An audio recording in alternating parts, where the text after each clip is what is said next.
working in a residential care home, but now I'm on one-to-one caregiving. What I experienced is that when I was a caregiver, I was not being paid for a minimum wage without. I don't sleep 8 hours continuously at night because the clients are keep asking for something or yelling something or yelling. So that's what I experienced as a caregiver. That's why I'm concerned of all those caregivers that are working on our place right now. They don't have any sleep. They don't have any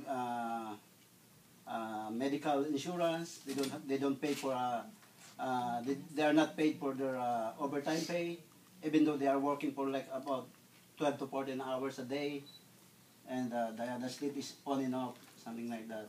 And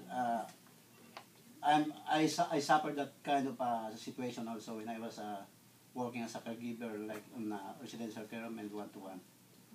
So that's what I can only say. That's why I'm supporting this bill, so that everybody can have their own rights. They have their rights as a worker. Yeah. Thank you. Yeah,